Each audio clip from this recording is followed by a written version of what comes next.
বৈষম্য বিরোধী ছাত্র আন্দোলনের ডাকে আজকের যে কেন্দ্রীয় শহীদ মিনারের যে কর্মসূচি মার্চ ফর ইউনিটি, সেই কর্মসূচি কিন্তু ইতিমধ্যেই শুরু হয়েছে এবং এই কর্মসূচিতে বাংলাদেশের বিভিন্ন এলাকা থেকে ছাত্র জনতা দলে দলে এসে এই শহীদ মিনারে জড়ো হয়েছেন। এই মুহূর্তে শহীদ মিনার স্লোগানে স্লোগানে পুরাই উত্তাল। বলা চলে যে ফ্যাসিবাদী সরকার ছিল, তাদের বিলোপের জন্য, মুজিববাদ সরকারকে বিলোপের জন্য যা যা করা দরকার সবকিছু করতে তাদের আজকের এই স্লোগান তারা দিয়ে যাচ্ছেন। এই মুহূর্তে যদি আপনাদেরকে আমি একটু দেখাই সামনের দিকের অবস্থান, এই দিকেই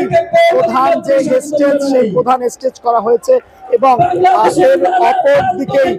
দেখতে পাচ্ছেন যে আসলে যারা উপস্থিত রয়েছেন তাদের কিন্তু অবস্থান রয়েছে এবং এখানে কিন্তু শহীদ মিনার আসলে বলা চলে পুরাই লোকে লোকারণ্য হয়ে গেছে এবং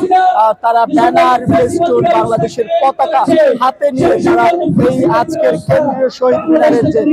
কর্মসূচি, সেই কর্মসূচি তারা পালন করতে এসেছে। এবং আমরা দেখছিলাম কিছুক্ষণ আগে যে বিভিন্ন এলাকা থেকে যে সকল ব্যক্তিবর্গ এসেছেন তারা কিন্তু বিভিন্ন ব্যানার, ফেস্টুন নিয়ে তারা এখানে এসেছেন এবং সেই জায়গা থেকে তারা বিভিন্ন স্লোগান দিচ্ছিলেন এবং স্লোগান দিয়ে তারা কিন্তু এখানে এসেছেন এবং এসে উপস্থিত হয়েছেন।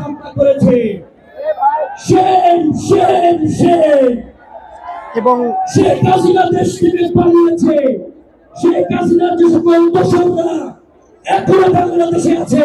তাদেরকে অবিলম্বে গ্রেফতার করতে হবে। এবং স্টেজের যে পাশে কিন্তু যারা আহত রয়েছেন তাদেরকে কিন্তু বসে তারা অবস্থান করছেন এবং পাশেই আরো বিভিন্ন প্লেকার্ড সহ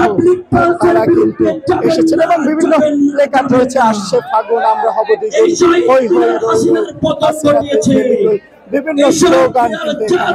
দিয়ে যাচ্ছেন এবং চলছে আয়োজন।